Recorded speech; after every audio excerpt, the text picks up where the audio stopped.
ataupun akan diuraikan oleh Habibah Al-Makbul Al-Habib Hanif Al-Abbas LCMA.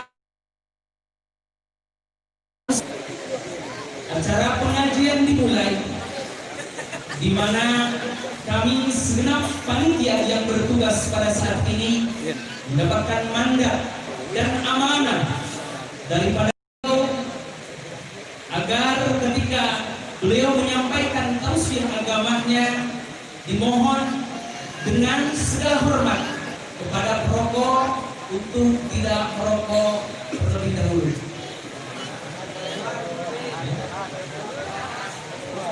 Karenanya Salatullah wassalam langsung saja kita sambut guru tercinta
Assalamualaikum warahmatullahi wabarakatuh.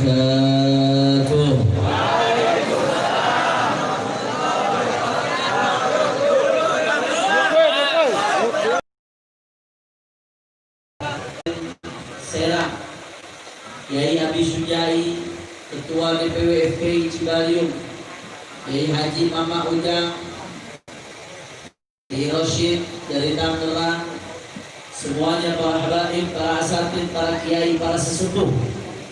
Tidak dapat saya sebutkan namanya satu persatu tanpa mengurangi rasa hormat saya kepada beliau semua. Kita doakan mudah-mudahan habaib kita, asatid kita, kiai kita Allah panjangkan umurnya, disehatkan badannya, melapangkan rezekinya, mengabul hajat-hajatnya.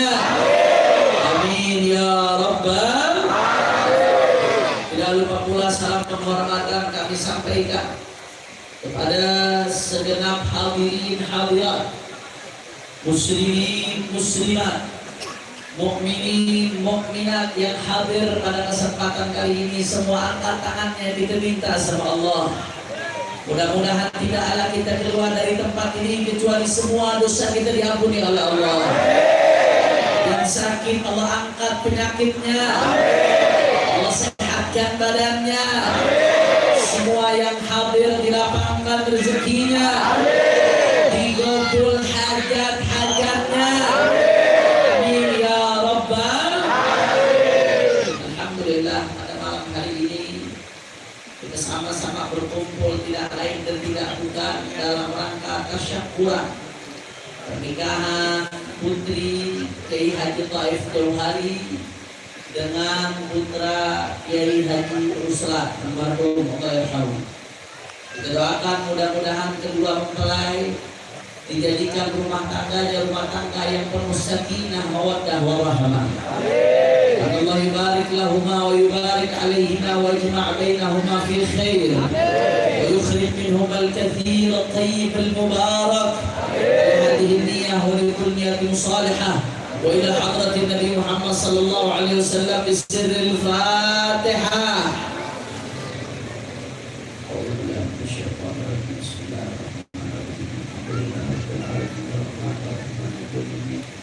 إياك نعبد وإياك نستعين اهدنا الصراط المستقيم صراط الذين أنعمت عليهم غير المغضوب عليهم ولا الضالين. Bapak Kiram, pada kesempatan malam hari ini tidak panjang lebar, ada beberapa hal yang ingin saya sampaikan. Yang pertama, kita hari ini bergembira dengan pernikahan pernikahan putri Kiai Maif Jauhari. Dan as-salafun as-salihun fi kulli syai'in lahum niyat. Para ulama salafun as-salih itu dalam melakukan segala hal mereka punya niat baik semua. Karena aniyah tuhawwilul 'adah ila al-ibadah.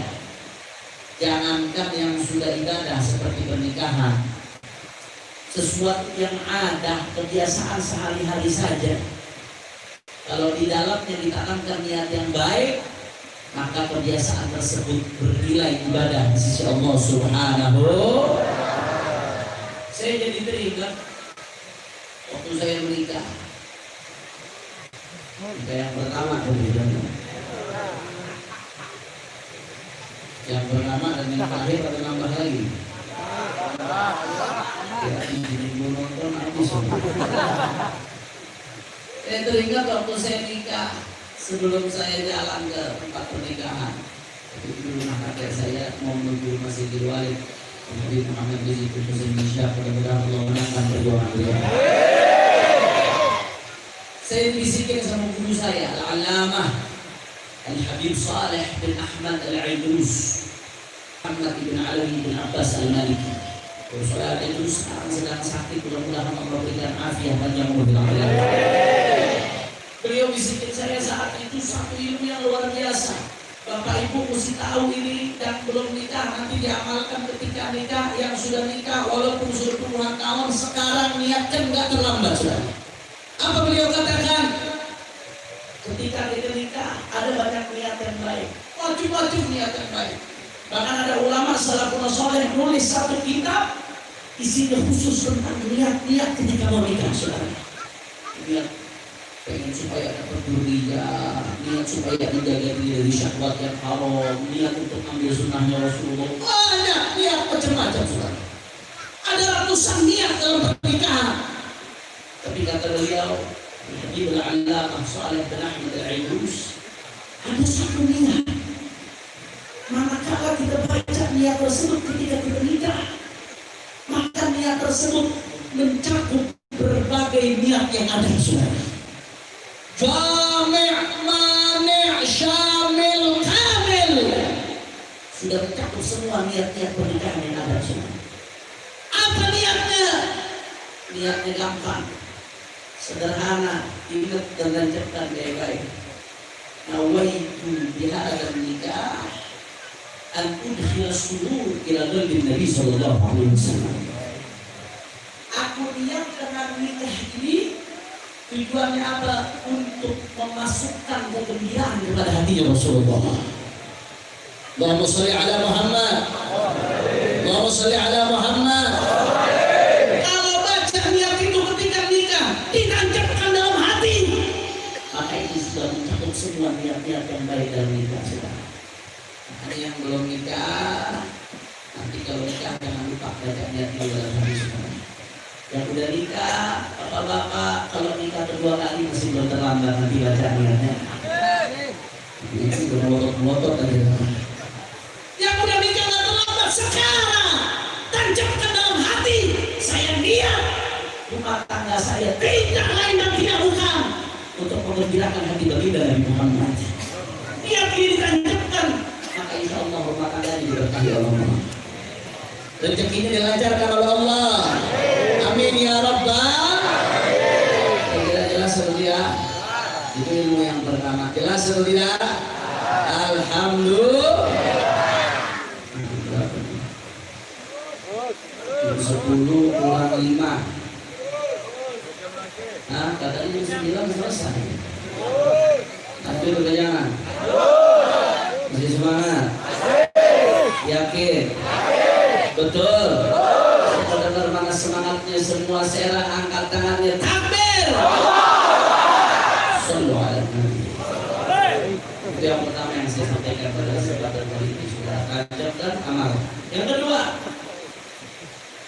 orang Pak Bu kalau nikah mau bahagia kuncinya satu.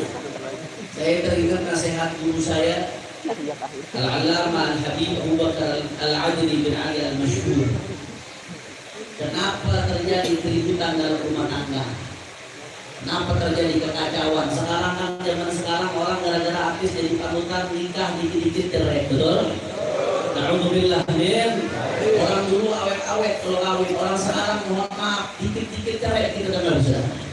Kenapa ini bisa terjadi?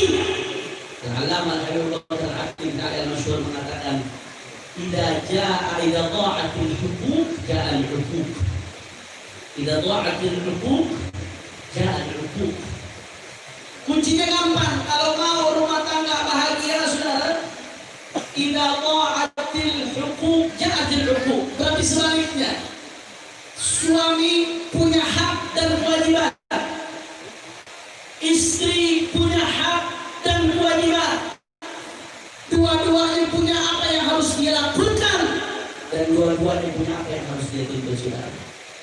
Manakala hak dan kewajiban seimbang, maka bahagia rumah tangga selesai.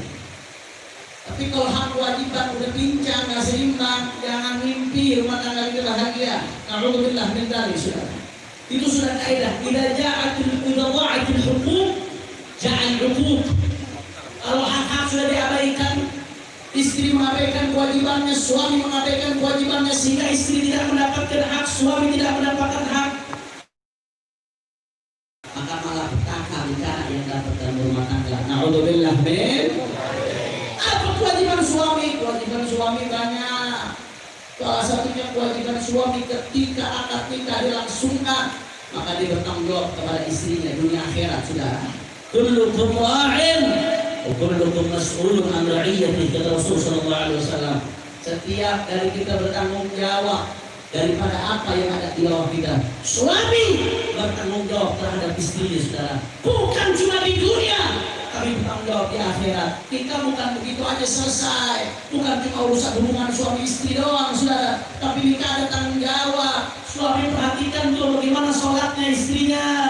Jangan sholatnya diabaikan, istri sholatnya kacau, didiamkan, anak-anak sholatnya kacau, didiamkan, anaknya nggak bisa ngaji. Bagaimana mau bahagia saudara rumah tangganya? Betul. Dan satu hadis yang diriwayatkan oleh Imam Al-Baihaqi, bahwasanya Rasul sallallahu alaihi wasallam bersabda, kata Nabi sallallahu alaihi wasallam, mal mayyitu bil qabri illa kal gharib fil tawbi. ينتظر دعوة تلحقه من أب أو أم أو ولد أو أخ فإذا لحقته كان أحب إليه من الدنيا وما فيها. Itu nanti ketika kita mati Pak Bu, di dalam kubur kita seperti orang tenggelam dari pertolongan. Yang kita buat apa? Doa. Doa dari anak, doa dari istri. Kalau nggak dari sekarang kita didik anak istri kita, siapa nanti yang mau doain kita saudara? Saya ada kenalan di Jakarta, orang kaya raya luar biasa. Hartanya miliaran sudah, begitu mati sudah, apa yang terjadi? Anaknya nggak ada yang bisa baca yasin pakai kaset sudah, pakai kaset baca yasin.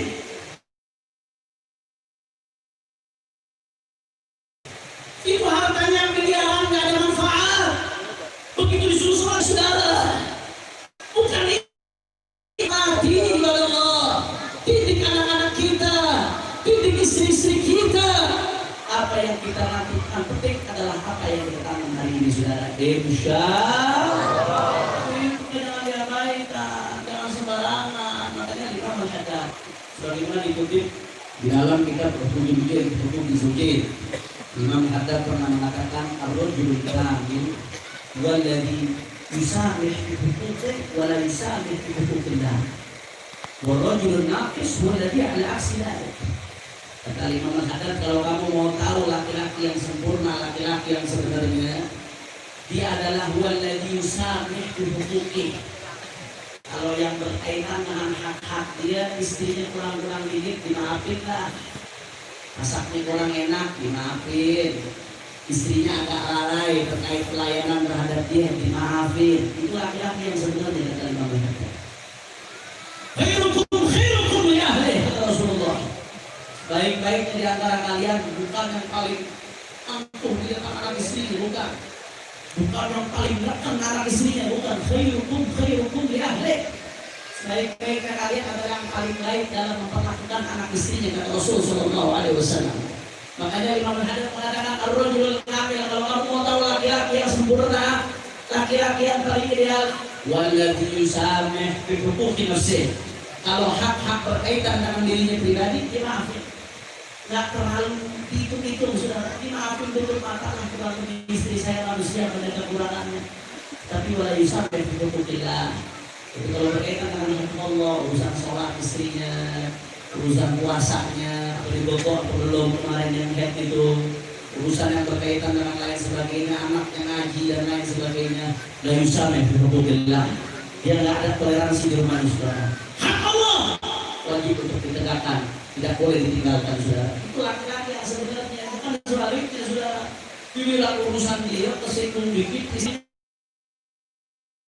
banyak. Itu sebaliknya rajul nakis, kata Imam Al-Haddad. Laki-laki yang kurang, setengah laki-laki, separuh laki-laki. Siapa? Anak aksi dalik. Giliran kesalahan yang berkaitan dengan dirinya dituntut habis-habisan itu ini. Tapi kesalahan yang berkaitan dengan Allah Subhanahu wa Ta'ala, anaknya dirinya nggak sholat, dibiarin, didiemin, istrinya nggak pakai jilbab, didiemin, istrinya nggak menunaikan daripada puasa, didiemin, istrinya ghibah, ngomongin orang di mana-mana, didiemin. Padahal itu ada hukum Allah Subhanahu wa Ta'ala di situ. Tetapi dia diam, giliran haknya marah luar biasa. Saudara, kata Imam Al-Haddad, orang yang seperti ar-rajulun nakis, setengah laki-laki. Laki-laki yang sebenarnya kalau berkaitan dengan dirinya pribadi, dia maafkan, kurang lebih dia maafkan. Tapi kalau berkaitan dengan hak Allah, maka tidak ada dispensasi di situ. Alhamdulillah. Itu kewajiban laki-laki, tunaikan dong. Begitu juga perempuan punya kewajiban. Kewajiban perempuan apa? Ila salatil mar'atu khamsaha wa shama syahraha wa hafizat farjaha wa ata'at zawjaha. Qila laha udkhulil jannata min ayyi abwabil jannati syi'ti. Kata Rasulullah, kalau perempuan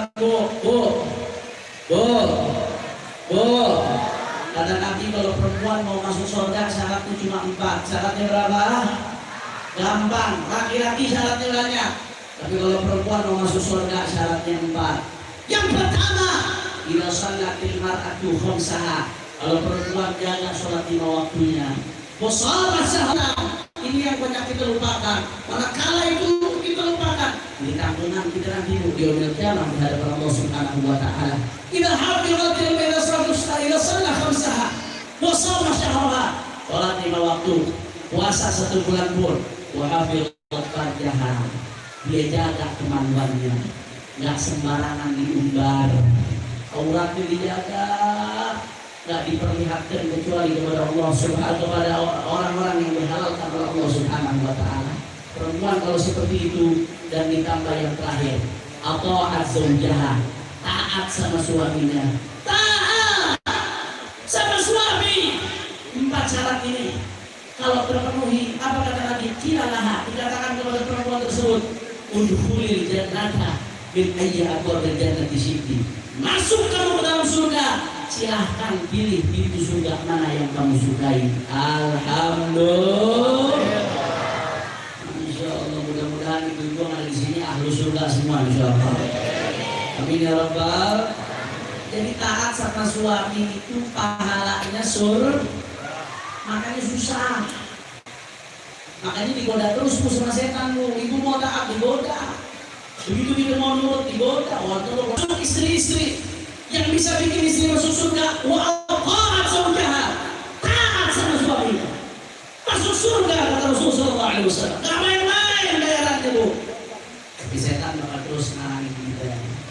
Makanya Rasulullah sallallahu alaihi wasallam sampai mengatakan, kata Rasulullah sallallahu alaihi wasallam, "Lau amartu ahadan an yasjuda li ahadin la amartu imra'atan an tasjuda li zawjiha."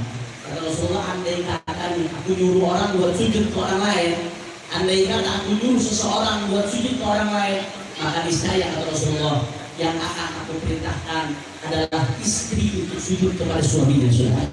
Kenapa? Karena saking besarnya hak suami di hadapan Allah, sampai-sampai suami menjadi kunci surga bagi istri. Alhamdulillah. Kira-kira jelas atau tidak? Jelas atau tidak? Jadi ada hak, ada kewajiban. Suami punya hak, punya kewajiban. Istri punya hak, punya kewajiban. Kalau hak dan kewajiban terpenuhi, maka rumah tangga akan sakinah dan rahmah insyaallah. Tapi kalau hak dan kewajiban tidak terpenuhi, pincang jadinya saudara. Di situ akan hilang kebahagiaan. Tidak akan ada kebahagiaan di tengah rumah tangga. Mudah-mudahan insyaallah kedua mempelai rumah tangganya diberkahi oleh Allah Subhanahu wa taala. Diberikan zuriat yang sholihin sholehat. Mudah-mudahan yang sudah menikah yang ada di sini diberikan anak-anak yang sholihin sholehat. Yang belum nikah mudah-mudahan Allah berikan jodohnya insyaallah. Amin. Amin. Amin. Itu akan saya sampaikan di sebuah. Kemudian yang ketiga yang ingin saya sampaikan pada kesempatan kali ini saudara. Yang ketiga, kita kemarin baru saja melewati Idul Adha, Lebaran Haji, betul? Di Idul Adha ada satu rukun Islam yang dijalankan oleh umat Islam dari berbagai penjuru dunia, yaitu haji. Tapi tahun ini Pak Bu, sayang seribu sayang. Biasanya jumlah jamaah haji itu 2.500.000 orang biasanya. Tahun lalu haji alhamdulillah di Makkah Al-Mukarramah di rumah imam besar ketemu sama Kiai Taif jauh hari. Mudah-mudahan Allah berikan beliau panjang umur sehat walafiat. Dan yang di sini mudah-mudahan bisa berangkat haji ke Baitullah insyaallah. Biasanya 2.500.000 orang jumlah jamaah haji. Tapi khusus tahun ini gara-gara corona jumlah jamaah haji cuma 1.000 orang saudara. Kami yang hadir di pernikahan ini daripada yang haji tahun ini cuma 1.000 orang. Jangankan lagi musim corona, lama Bapak Ibu daftar sekarang jalur biasa, mungkin 15 tahun lagi baru berangkat tuh menunggu. Oh lewat jalur VIP mahal biayanya. Masya Allah, tabarakallah. Ibadah haji ini keutamaannya besar. Kita pengen haji, tapi berangkatnya susah luar biasa, saudara. Mudah-mudahan dimudahkan oleh Allah Subhanahu wa taala. Tapi kita umat Nabi Muhammad SAW nggak perlu khawatir. Nabi rahmatan lil alamin. Nabi tahu kita ini bakal susah nanti mau berangkat haji, saudara. Haji memang rukun Islam, tidak bisa tergantikan. Di dalam haji ada amalia-amalia yang fadilahnya memang khusus, saudara. Tapi Nabi Sallallahu Alaihi Wasallam ngasih kita solusi. Ada amalan-amalan di dalam hadis sahih yang mudah, gampang, sederhana, tapi dapat pahala haji. Mau tahu apa kalian? Yakin? Ini berapa ini? 10 lewat. Masih semangat? Betul? Bermalam. Lanjut. Yakin? Allahumma sholli ala Muhammad. Saudara, pada kesempatan kali ini saya mau kasih ada 5 amalan dalam hadis yang sahih. Kalau kita lakukan itu pahalanya seperti haji, Pak. Yang pertama, perhatiin baik-baik, catat, amalkan. Yang pertama, di dalam sebuah hadis yang diriwayatkan oleh Al-Imam Abu Dawud radhiyallahu taala anhu, bahwasanya Rasul sallallahu alaihi wasallam bersabda, "Man kharaja min baitihi mutatahhiran ila salatin maktubatin falahu mithlu ajril hajj al-muhrim."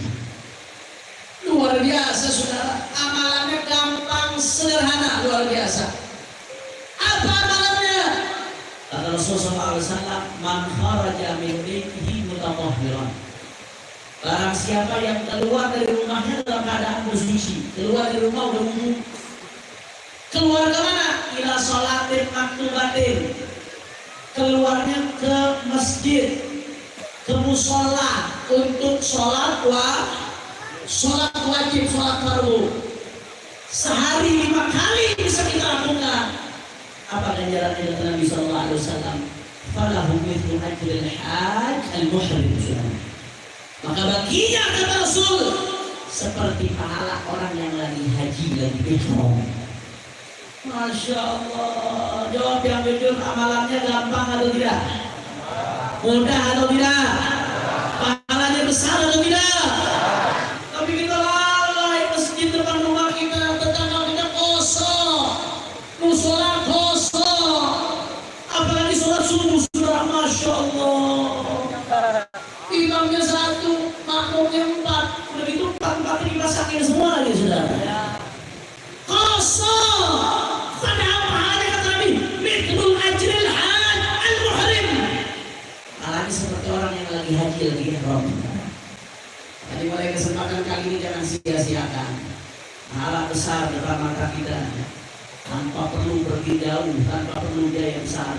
Satu hari 5 kali bisa kita lakukan. Pahalanya seperti orang yang haji yang ihram. Alhamdulillah. Itu yang pertama, sholat jamaah di masjid.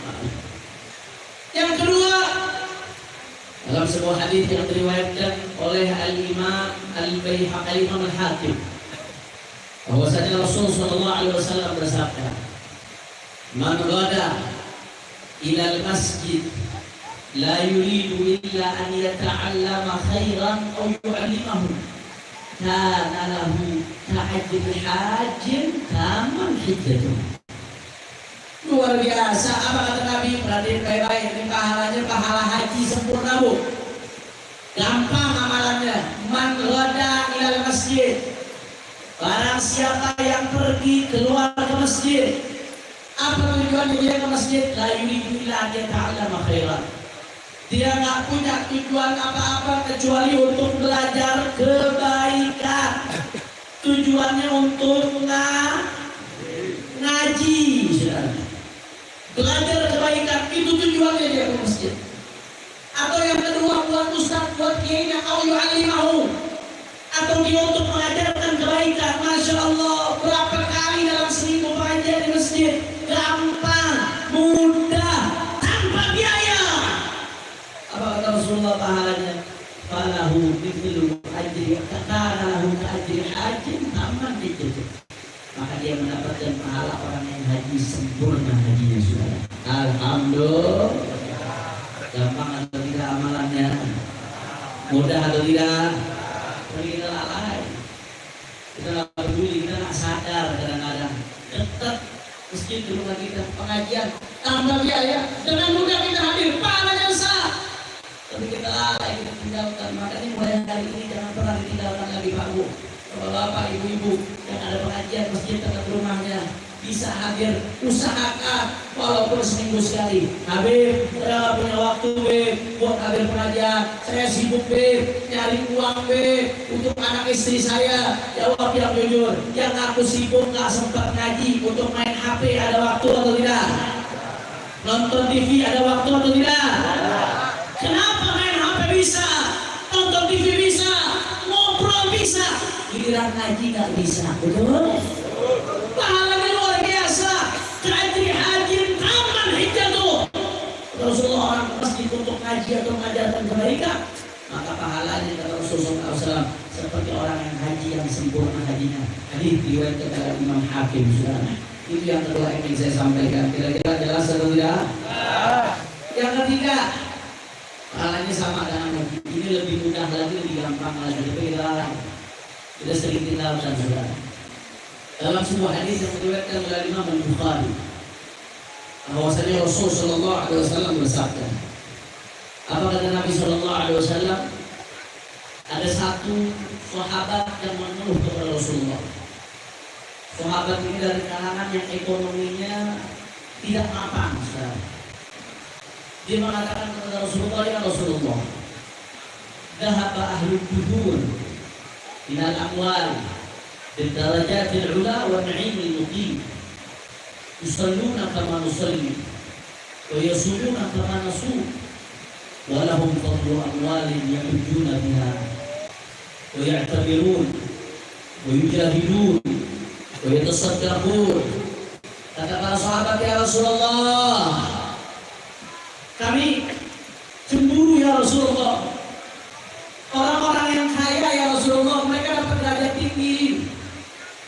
kenikmatan di surga ya Allah. Bagaimana kita ya Rasulullah? Mereka puasa sama dengan kami puasa. Mereka sholat sama dengan kami sholat ya Rasulullah. Tapi Allahu Akbar, mereka punya duit lebih ya Rasulullah. Duitnya mereka pakai buat haji. Kami nggak bisa haji, kami nggak punya uang. Duitnya mereka pakai buat umroh, kami nggak punya uang buat umroh ya Rasulullah. Duitnya mereka pakai buat sedekah, duitnya mereka pakai buat jihad ya Rasulullah. Kami cemburu dengan mereka dapatkan derajat tinggi dengan hartanya, sedangkan kami nggak mampu melakukan itu. Akhirnya apa jawab Rasulullah SAW? Ala ukhadidukum bi'amrin in akhadtum bihi adraktum man sabaqakum wa lam yudrikum ahadun ba'dakum.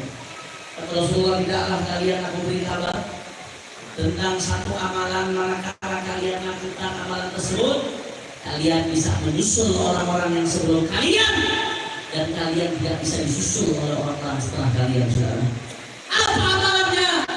Amalannya gampang Pak Bu, diajarin sama kiai-kiai kita, diajarin sama habaib-habaib kita, mudah, sederhana, tidak sampai 5 menit buka amalannya. Apa amalan tersebut? Kata Rasulullah, tusabbihun wa tahmadun wa tukabbirun khalfa kulli salat 33. Apa amalannya Beb? Yang tadi kata Nabi bisa nyusul mereka yang haji dan umrah. Amalannya gampang. Baca tasbih subhanallah 33 kali setiap selesai sholat. Alhamdulillah 33 kali. Allahu Akbar 33 kali. Gampang atau tidak? Mudah atau tidak? Ringan atau tidak? Ringan, mudah. Kata Nabi, in akhadtum bihi adraktum man sabaqakum. Kalau kalian ambil itu, kalian bisa nyusul orang-orang yang sebelum kalian. Masya Allah, mudah. Tapi mohon maaf, kadang kita lalai. Kalau udah selesai sholat, buru-buru pengen selesai kayak kamu kebok. Buru-buru pengen selesai ini, mau doa setelah sholat mustajab. Bikinnya pahalanya luar biasa. Ayat kursi kata Nabi dibaca setelah sholat. Laisa bainahu wa bainal jannah hijab ilal maut. Tidak ada yang menghalangi dia dengan surga kecuali kematian. Artinya kematian sudah surga setelah barzakh. Masya Allah, tabarakallah. Tapi kita lalai. Setan kipas-kipas supaya kita cepetan selesai. Tapi salam langsung buru-buru kabur. Makanya ulama-ulama kita ngajarin di masjid zikir jahar. Tujuannya buat apa? Salah satunya saudara, zikir jahar tidak lain dan tidak bukan supaya kita ikut, yang lupa jadi ingat, yang baca ikut dapat fadilah saudara. Itu tujuannya, salah satunya kita hormati. Silakan masing-masing, ada yang jahar, ada yang sir, silakan. Yang penting berzikir kepada Allah Subhanahu. Tapi jangan ingkar dengan zikir jahar. Itu tujuannya mungkin buat ingetin saudara-saudaranya yang lain supaya ingat. Karena besar, 33 kali tasbih, 33 kali tahmid, 33 kali takbir setelah sholat saudara. Pahalanya in akhadtum bihi adraktum man sabaqakum wa lam yudrikum ahadun ba'dakum. Kita nyusul orang-orang yang haji, yang umrah, yang sedekah, yang jihad di jalan Allah Subhanahu. Kira-kira jelas atau tidak? Malamnya gampang enggak? Mudah atau tidak? Alhamdulillah. Mudah-mudahan mulai hari ini jangan pernah ketinggalan lagi semua. Kemudian yang keempat saya ingin ingatkan dalam sebuah hadis yang diriwayatkan oleh Imam Tirmidzi. Nah, kalau ini agak panjang sedikit tapi pahalanya luar biasa, lebih dahsyat lagi. Dalam sebuah hadis yang diriwayatkan oleh Imam Tirmidzi, bahwasanya Rasul Shallallahu Alaihi Wasallam bersabda. Apa sabdanya Nabi saudara?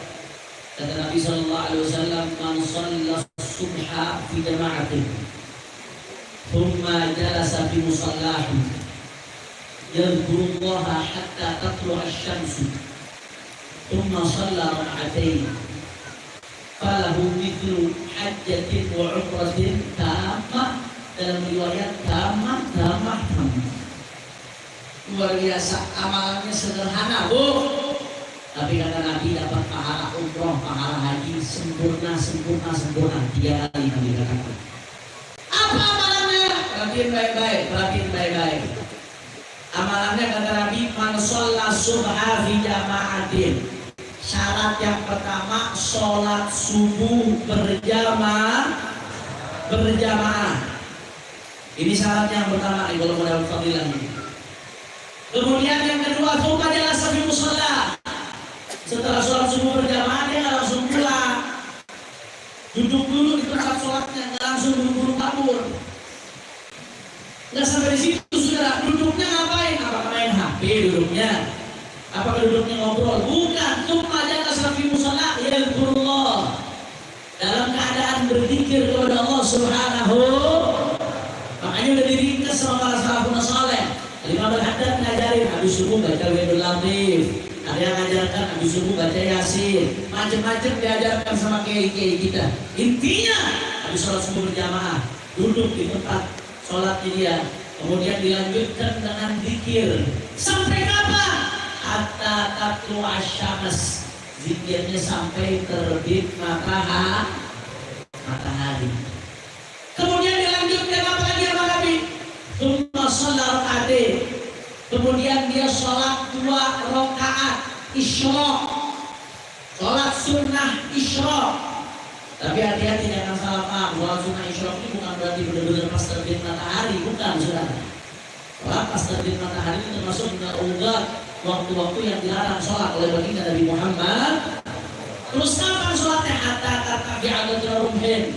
Sampai lewat itu waktu yang sekiranya bayangan setinggi tombak. Itu bagaimana cara hitungnya? Kata ulama falak itu kurang lebih 4 derajat. 1 derajat itu 4 menit. 4 kali 4 berarti berapa? 16 menit. Berarti waktu sholatnya 16 menit setelah terbitnya matahari, saudara. Nah, kalau sekarang isyraq terbit matahari berapa kurang lebih? Di Bogor di tempat kita jam 5 lewat 56 menit kurang lebih. Kalau di Pandega mungkin taruh jam 6 lah, di Serang jam 6 taruh jam 6 tambah 16 menit, jam 6 lewat 16 menit. Setelah sholat subuh berjamaah, duduk di tempat zikirnya, kemudian dilanjutkan zikir sampai terbit matahari. Setelah itu sholat 2 rakaat isyraq. Tapi ada amalan dari salafun saleh. Syekh Ahmad bin Hasan Al-Attas mengajarkan orang sholat sunnah isyraq itu niatnya bisa macam-macam. Bukan cuma sholat isyraq doang. Karena sholat isyraq itu termasuk sholat yang niatnya bisa digabung dengan sholat lain. Makanya Bapak Ibu kalau sholat isyraq setelah terbit matahari itu sekali sholat itu bisa 4 niat langsung kabul. 2 rakaat sholat tuh dalam 1-2 rakaat di Bughatul Mustarsyidin dijelaskan bisa langsung beberapa niat. Syekh Ahmad bin Hasan Al-Attas mengajarkan kalau sholat isyraq niatnya sekalian. Sholat isyraq, sholat hifdz, minta penjagaan dari Allah Subhanahu wa taala. Kemudian dilanjutkan niat sholat taubah, mohon ampunan kepada Allah, dan sholat istikharah, mohon petunjuk dari Allah Subhanahu. Jadi bisa tuh ketika kita sholat takbiratul ihram langsung niatnya 4 sholat. Usolli sunnatul isyraq wa taubah wa hifdz wa istikharah raka'atain sunnatan lillahi. Kalau nggak ngaji nggak tahu nih 4 sholat dalam 2 rakaat langsung 4 niat bisa. Inilah fungsinya ngaji, saudara. Qat'ul masafat, yang jauh dari jalan menuju Allah. Gara-gara itu bisa dekat. Pahala yang tadinya kecil, gara-gara itu pahalanya bisa menjadi besar, saudara. Yang penting sholat isyraq 2 rakaat, tapi bisa langsung 4 niat. Itu disebutkan dalam Bughatul Mustarsyidin. Ada sholat-sholat yang niatnya memang bisa digabung kepada Allah. Kalau melakukan ini, kata Rasulullah SAW, maka pahalanya kahajjatin wa umratin tamah. Seperti orang yang haji dan umrah sempurna. Alhamdulillah. Gampang atau tidak amalannya? Gampang atau tidak? Timbang itu berangkat ke Mekah lebih susah semua. Jalan dari sini ke Soekarno Hatta aja udah berapa jam? Belum lagi naik pesawatnya, belum bayar visanya, belum bayar tiketnya. Waduh, macam-macam itu. Dibandingin itu, Masya Allah. Saya ngomong begini bukan berarti haji bisa digantiin ya, bukan ya. Haji tetap rukun Islam. Orang yang mampu wajib untuk haji. Orang mampu ke haji karena kita dalam hadis mati Yahudi Nasrani. Alhamdulillah min dari saudara. Tetapi kalau kita manakala belum bisa haji ini ada amalan-amalan depan mata kita. Depan mata kita gampang, mudah. Tapi pahalanya seperti mendapatkan haji. Masya Allah, tabarakallah. Kira-kira jelas atau tidak? Saya ulangi lagi yang keempat. Yang pertama tadi bagaimana syaratnya? Yang keempat, sholat subuh berjamaah. Kita semangat nih. Kira-kira masih semangat atau tidak? Ilmu masih semangat atau tidak? Yang pertama syaratnya sholat subuh. Kemudian duduk di tempat sholatnya. Duduknya ngapain? Zikir. Sampai kapan? Terbit matahari. Setelah itu sholat berapa rakaat? 2 rakaat. Niatnya bisa digabung langsung 4 niat. Sunnah isyraq, sunnah hifid, sunnah taubah, sunnah istikharah. 2 rakaat bisa langsung 4 niat. Sudah dan melakukan itu maka dapat pahala umroh, haji sempurna. Insya Allah tidak. Itu yang keempat. Yang kelima yang paling luar biasa. Yang kelima yang paling luar biasa. Dalam sebuah hadis yang diriwayatkan oleh Imam Al-Baihaqi, ada sahabat datang ke Rasulullah.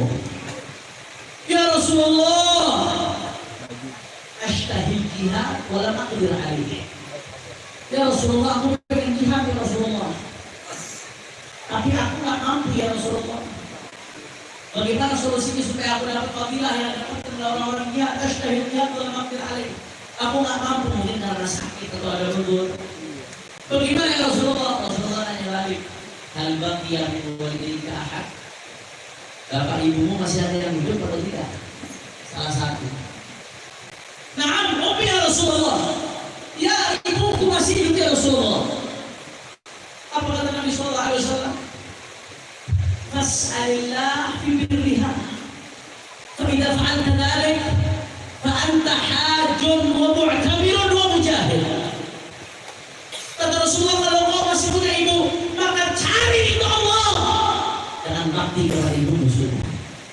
Fa idza fa'alta dzalik, kalau kamu melakukan itu kata Rasulullah, kau bakti kepada ibu, fa anta hajjun wa mu'tamirun wa mujahid.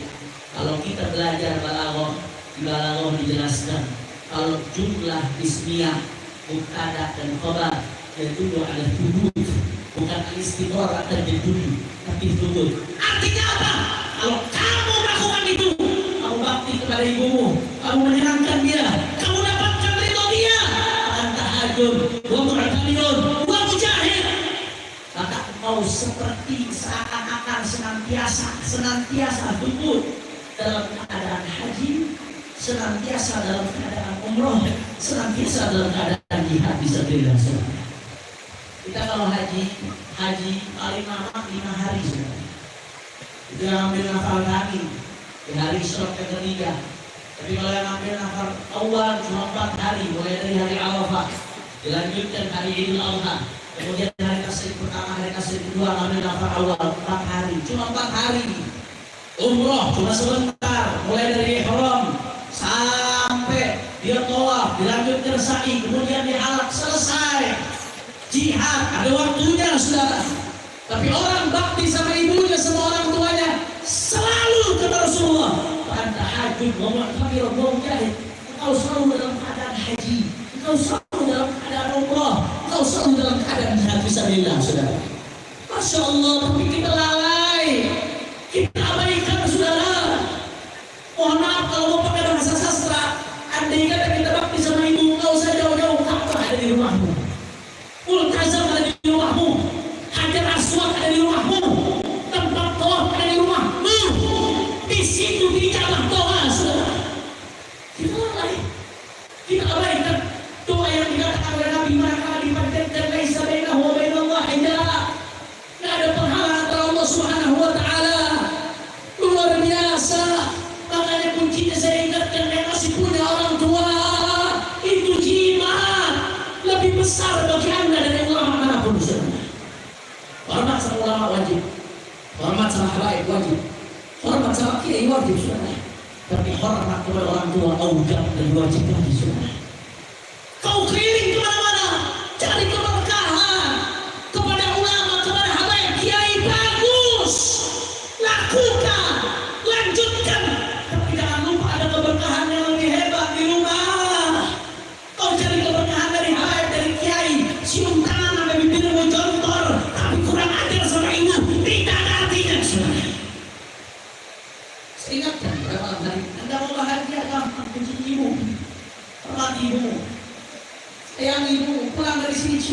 minta maaf saudara. Minta ridho. Kalau kau dapat ridho dengan kata Nabi tahajud wa mu'tamir wa mujahid, maka engkau selalu dalam keadaan haji, dalam keadaan umroh, dalam keadaan jihad fisabilillah. Alhamdulillah. Kira-kira kelas atau tidak? Kelas atau tidak? Insya Allah. Itulah 5 amalan. Kalau kita amalkan, walaupun kita belum mampu haji, belum bisa berangkat, tapi pahala haji yang dititipkan mata kita. Yang pertama, sholat 5 waktu berjamaah di masjid. Yang kedua, ngaji di tempat pengajian di masjid khususnya sebagaimana diriwayatkan oleh Imam Hakim. Kemudian yang ketiga, setelah sholat 33 kali baca tadi tasbih, hamdalah, Allahu Akbar. Yang keempat, seperti yang saya jelaskan tadi. Kemudian yang kelima, bakti sama orang tua depan mata. Ini amal. Kalau kita jaga terus saudara, maka akan terus-terusan setiap saat mendapatkan pahala haji dan mendapatkan pahala umroh. Mudah-mudahan diberi taufik oleh Allah Subhanahu wa taala. Amin ya rabbal alamin. Saya sampaikan kira-kira jelas atau tidak? Sedayana barantos ngartos. Alhamdulillah.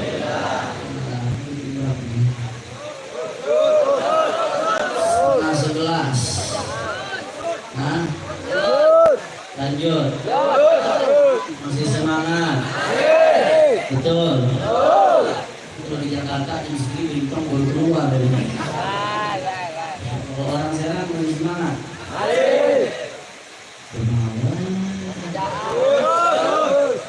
Betul. Yakin. Hampir. Sallallahu alaihi wasallam. Yang keempat saudara saya ingin ingatkan. Jadi belakangan neo PKI makin gencar menongolkan batang hidungnya sudah. Kita bahas PKI semangat loh. Dan pahala haji berpelumpung. Bagus. Neo PKI makin kurang ajar. Makin terang-terangan menampakkan batang hidungnya. Dan kita lihat bagaimana ada orang-orang yang sedang menghinakan dirinya di depan gedung DPR seperti orang gila.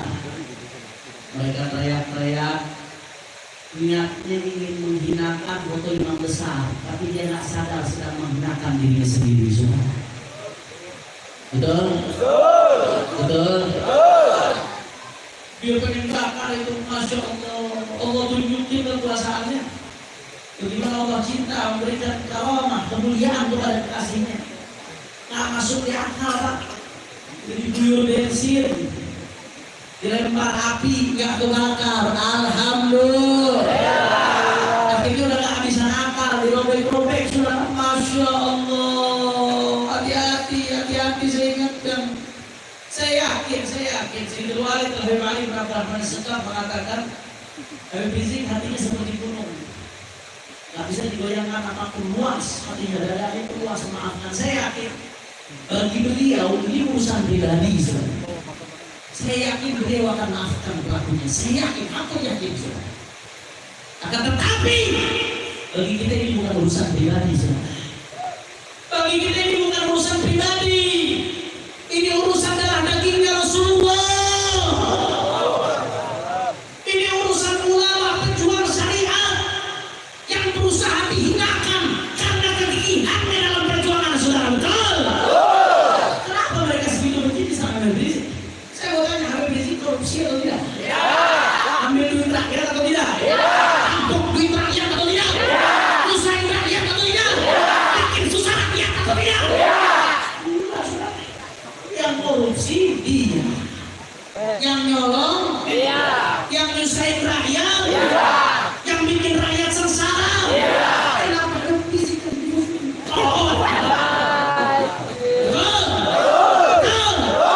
Bagi beliau ini urusan pribadi, tapi bagi kita ini bukan urusan pribadi saudara. Ini urusan ulama, simbol perjuangan yang dihinakan karena kegigihannya dalam perjuangan. Oleh karena itu kami dari Front Pembela Islam, kami masih menghormati hukum saudara. Kami sudah laporkan itu si Jarod dan kawan-kawannya yang menghinakan imam besar. Kami ultimatum polisi. Sudah berapa kali kami mengajukan laporan tapi tidak ada kelanjutan, betul?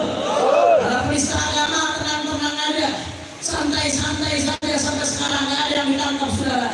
Itu busuknya, Ade Armandonya, Abu Jandanya dilaporkan berkali-kali, tapi sampai sekarang aman-aman saja, saudara. Kami masih hormati hukum yang ada, kami laporkan dengan baik, saudara. Akan tetapi manakala tidak ada respon, maka ini dimancing kemarahan umat Islam, saudara. Demi Allah, apapun yang terjadi, kami tidak akan bermundur untuk bela para alim ulama sampai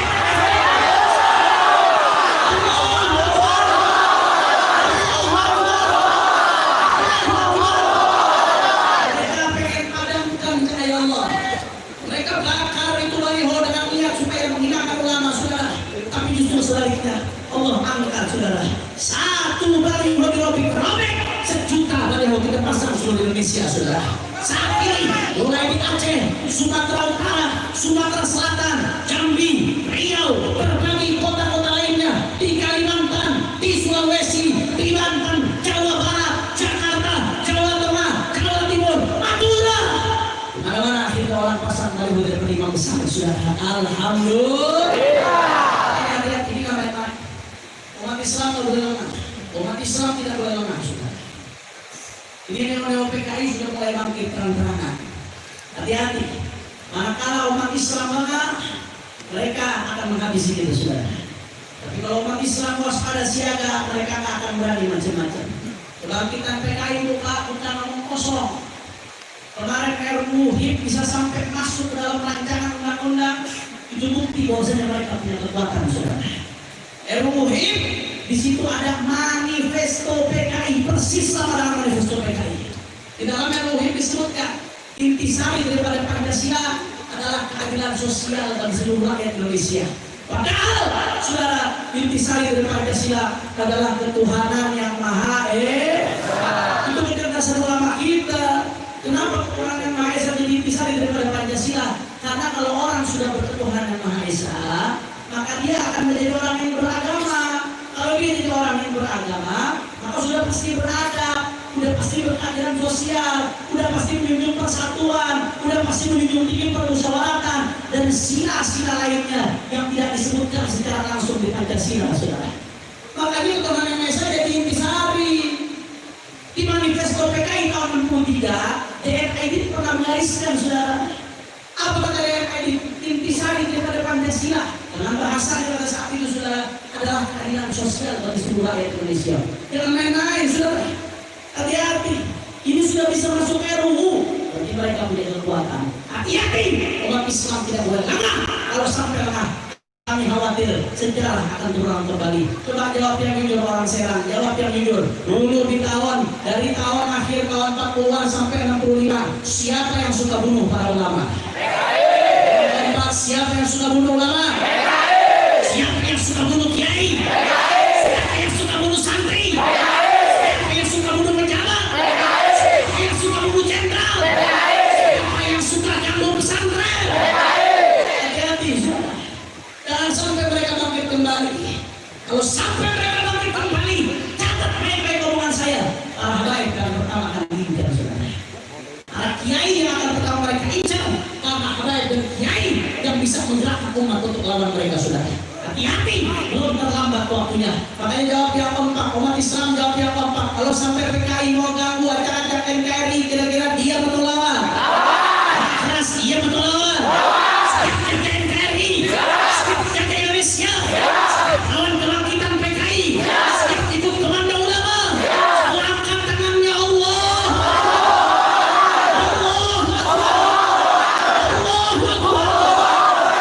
Sallu ala Nabi. Oleh karena itu terakhir sebelum kami tutup, saya mengajak semua untuk sama-sama kita berdoa salawat dan saudara. Karena dulu di tahun 65 ketika PKI bangkit dan ramai dengan genjer-genjernya, saudara, para alim ulama melawan itu dengan salawat badan. Saya lupa nama pengarangnya, salah satu kiai besar, tapi yang ikut mempopulerkan adalah Habib Ali Habsyi Kuitang, saudara. Habib Ali Habsyi Kuitang di tahun 65 Beliau umumkan kepada jamaah di seluruh Jakarta supaya rame-rame baca sholawat badar. Apa tujuannya? Untuk melawan daripada PKI, saudara. Makanya kali ini saya mau ajak semua umat Islam demi menjaga NKRI, sama-sama kita baca sholawat badar dengan niat mudah-mudahan berkat Rasulullah dan Ahlul Badar, mudah-mudahan NKRI dijaga oleh Allah. Para ulama kita dijaga oleh Allah. Khususnya Imam Besar Habib Muhammad Rizik bin Hussein Syihab bisa segera pulang ke Indonesia dalam keadaan aman, dalam keadaan dimenangkan oleh Allah. Amin ya Rabbal. Sama-sama semuanya kompak kita baca sholat badar. Semuanya baca yang kompak, keluarkan suaranya. Salatullah.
mursalin sallallahu rabbuna ala nuril mubin Ahmad al-Mustafa sayyidil mursalin wa ala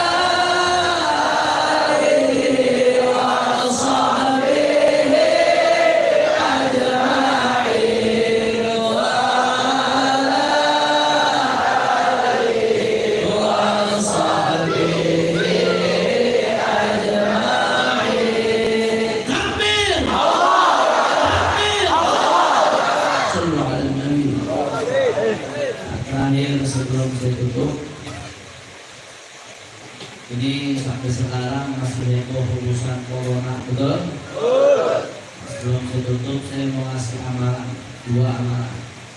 Kalau kita amalkan, insya Allah jadi vaksin menjaga dari corona. Amin. Ya Rabbal.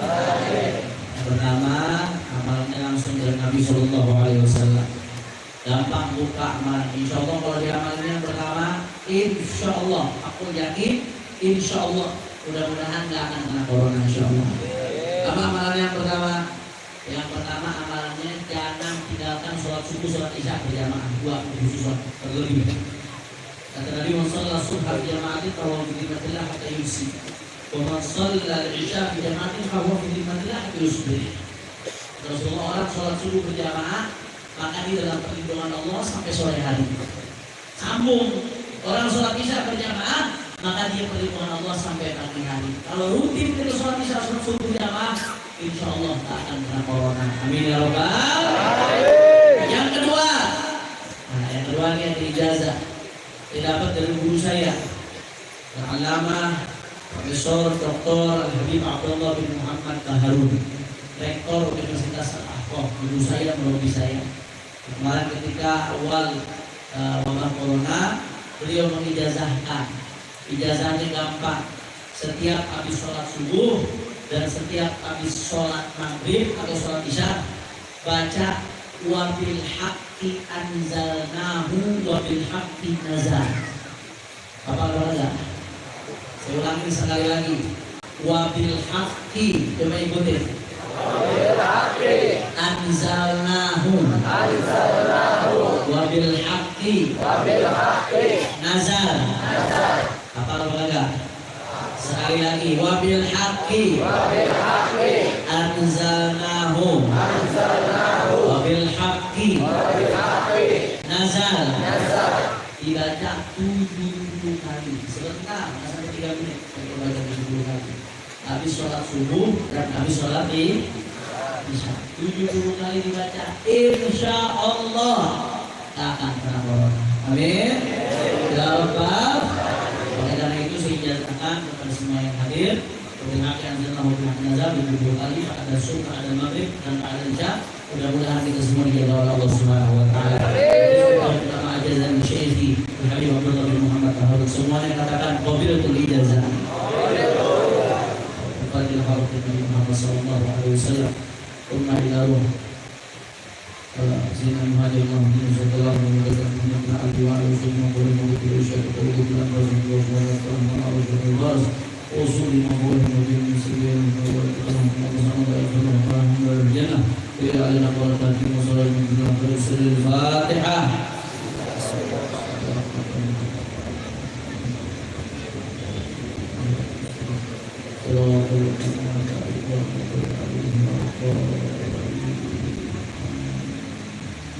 Rabbana taqabbal minna innaka antas samiul alim wa tub alaina ya rabbal alamin. Ta'ala syafa'atul qur'an tanjili billahi kullu halin tandawi wa sallallahu alaihi wa sallam Alhamdulillah alamin. Sama-sama ikutin aqulu dzikri wa alam annahu la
sedikit ini bermanfaat.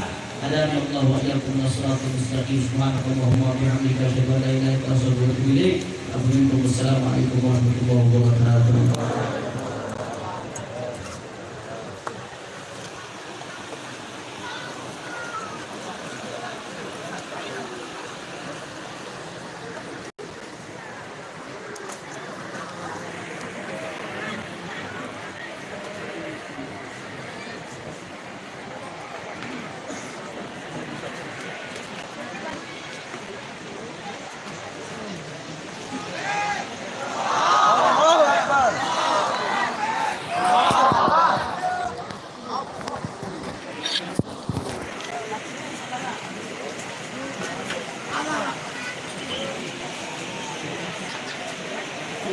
Terima kasih Bapak yang telah menyampaikan atau yang disampaikan dan disampaikan oleh Habib dan Guru Habib Habib Kapolres Masyarakat Kabupaten Bersama Senantiasa dan amannya dan kita yang telah disampaikan